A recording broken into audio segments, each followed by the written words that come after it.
بسم الله الرحمن الرحيم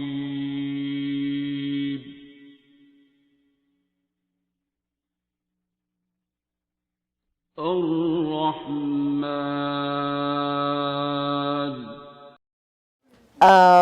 आपका कांटेक्ट किससे था? डॉक्टर से एक्चुअली मेरे हस्बैंड का कांटेक्ट था. अच्छा ठीक है. So I came through him. और वो he is a big promoter of Surat Rahman जो डॉक्टर साहब का मिशन है.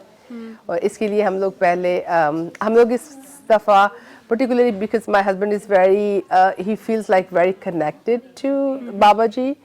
और हम उसके लिए स्पिरिचुअल टूर पे आए हैं पाकिस्तान 2 वीक्स के लिए. आई मीन 1 वीक हमने उम्रा किया और 1 वीक के लिए यहाँ आए.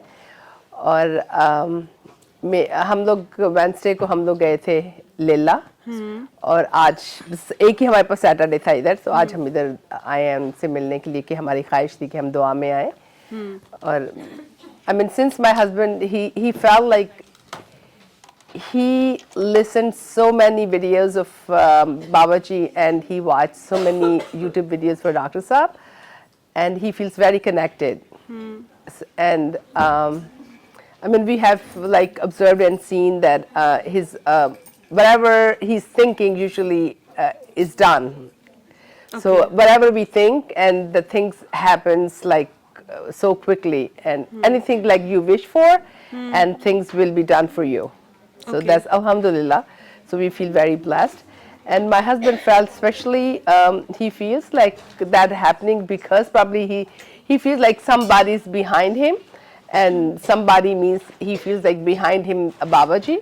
But he felt like the more promotion he get to know Babaji. He gets to know Babaji because of Dr. Saab. So he listens regularly. I mean, every single day he listens to whatever the prayer session. Dr. Saab, I don't have usually time, and he usually briefs me. He tells me, you know what happens today? Did you listen to this video? Look at this. I tell you, and I just listen. Did you experience Surah Rahman yourself? Yes, we did. And it's not just only I experienced. I mean, I listened to this and. Especially no, exactly. Did you follow the whole procedure? Yeah, for 7 we days? follow the protocols. And my husband, he's a big promoter. He sends everybody with the protocol, like with the Allah, and this the protocol.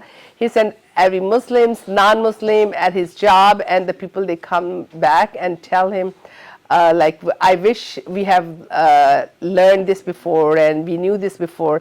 Like he told one of the Hindu lady that the works for him.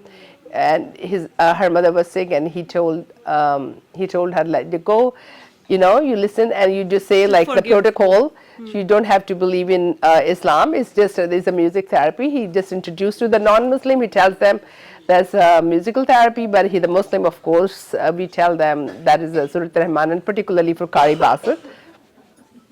So she came back and she said, Muhammad, if you have told me this, I think my mother would not die. And same thing that we have another Hindu of a tenant. He said my mom is very sick in India. The first one, she lives in America, in New York, and the other one, the guy that my husband recommended him, that his mother was in India. And he said like his whoever the nurse, I mean, she she played Surah Rahman for her, and now my mother is fine. And he was very worried. So my husband, usually he is the big promoter. Anybody who tells, so he say, okay, read the Surah Rahman and you follow this. And he always tells me and by himself, even the whole family, he tells, okay, read this protocol, but you have to forgive everybody else and you have to be very pure and you have to listen to this. And we also personally experienced that my son, he does the business and his business was not doing well for such a long time. And then we told him, like, you know, guys know there is a big, like, Black Friday in America is such a big deal. So we told him, beta, aap Surah Rahman suno aur inshallah ta'ala Allah ta'ala behtar karega. And he listened just only 3 days and mashallah his business is flourishing. Same thing, his friend lives in Pakistan. So he told him as well. So he was crying one day and he told my husband, oh, my business, you know, I have such a hard time. So he told him the same thing.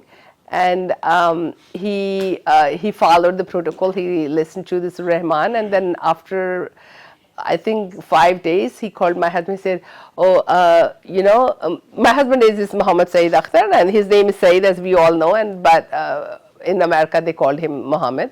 तो ऐसे Saeed, यार मेरे 5 दिन बस मैं सूरत सुनी सी और अल्लाह दा शुक्र है कि everything straightened out. So Alhamdulillah, like we feel ourselves that the miracles of Surah Rahman, and we want to promote, of course, like besides all these monetary gains, did you experience something else, like a change in your personality, in your thoughts? What else did you like experience? I'm a secondary, I just followed through my husband, but I did see the change in my husband, of course. Okay, so I tell about myself, I'm a person I'm a very humanitarian. I like to do what Dr. Sab said. I'm that kind of person.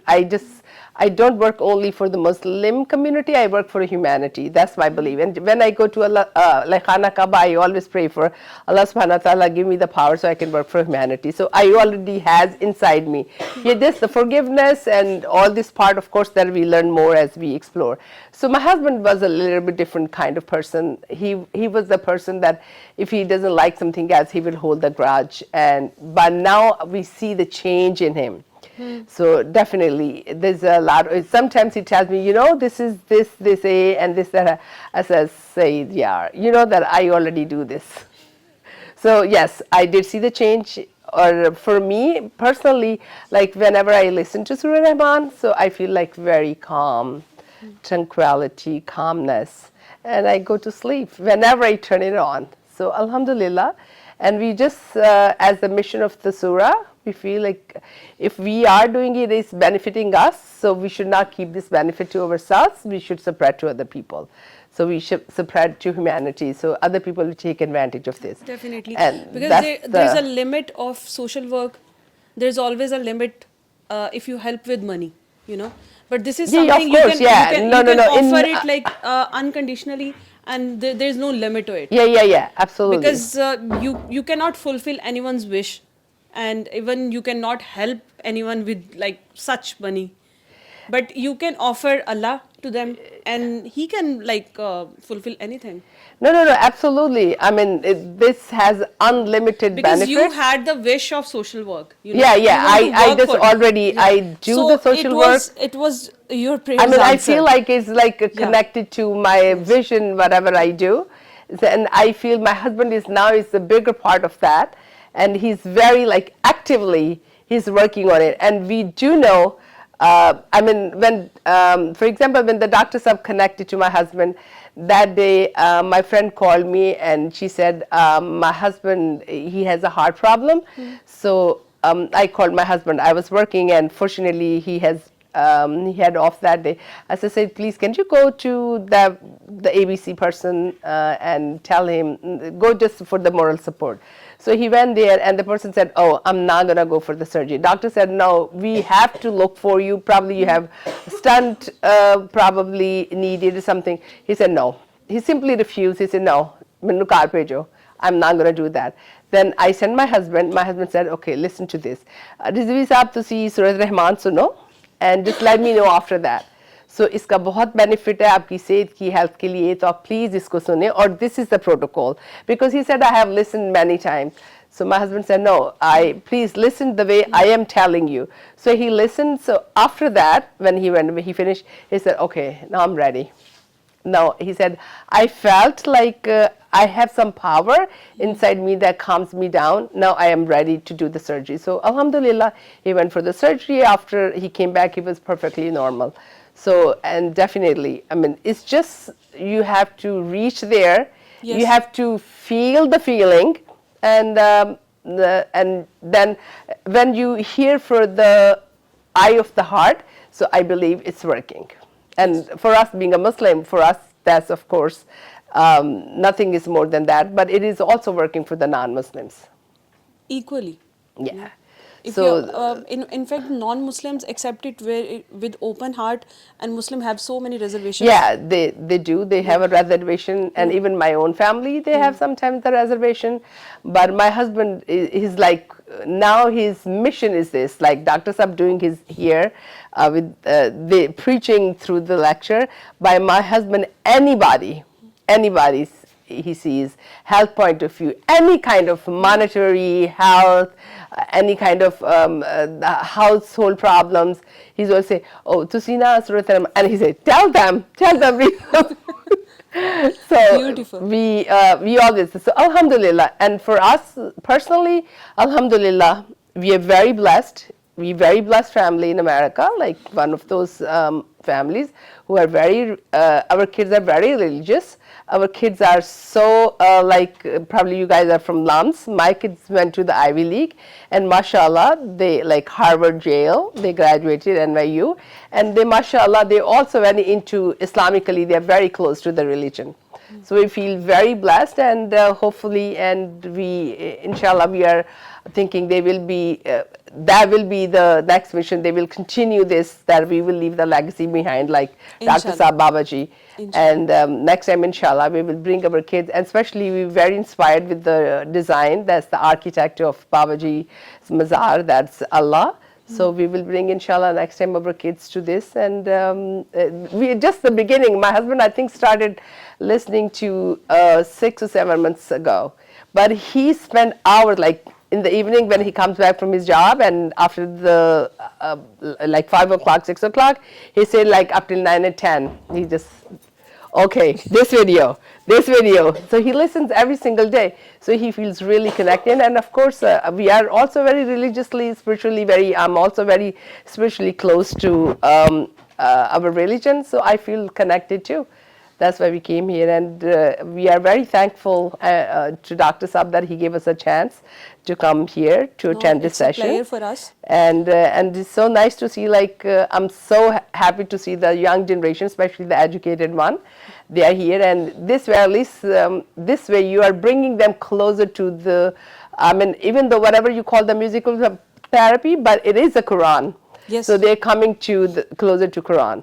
And the good thing I have to tell you, the kids, I mean, we take it for granted. I did not learn Islam like I learned over there.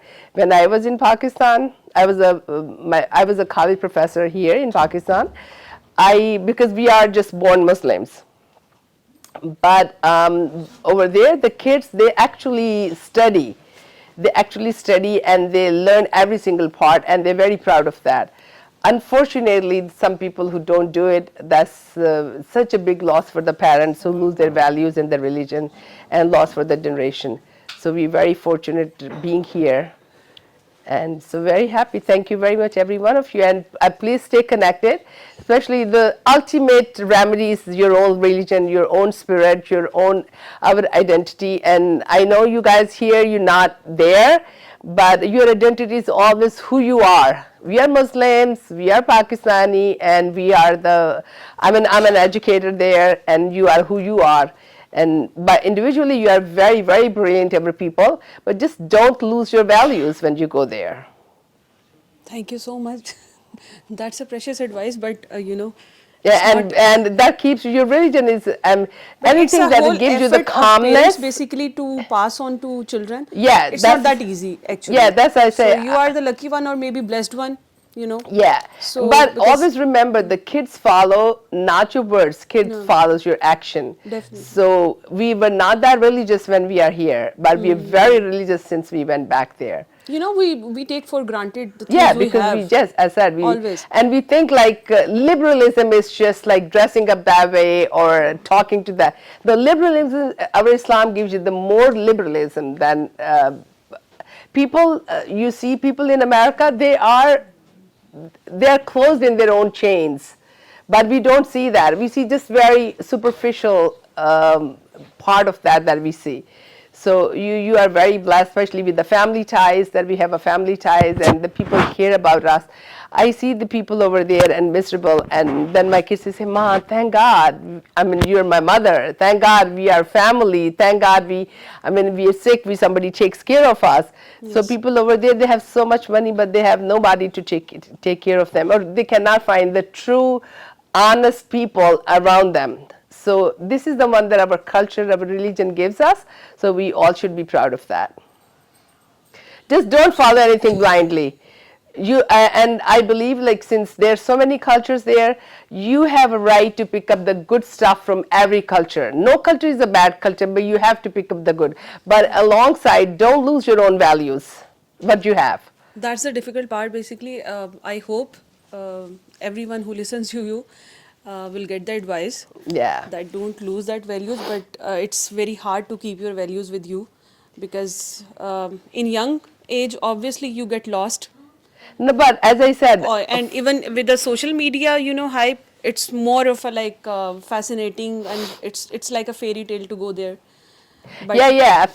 But I have to tell you, sometimes when you talk, you feel like you are bragging about yourself or you're bragging about your kids. So I always share one story, my daughter. So last time when Trump came into presidency, my daughter, she goes to Yale. She went to Yale. At that time, she was studying Yale. And she wears hijab. And she's a little 5'2", little petite girl. And he said, that day he did the speech, he said something about the hijab. And I was so nervous that I don't want somebody pulled my daughter's hijab and then she have that mark for the rest of his life. She traumatized. So I was very scared.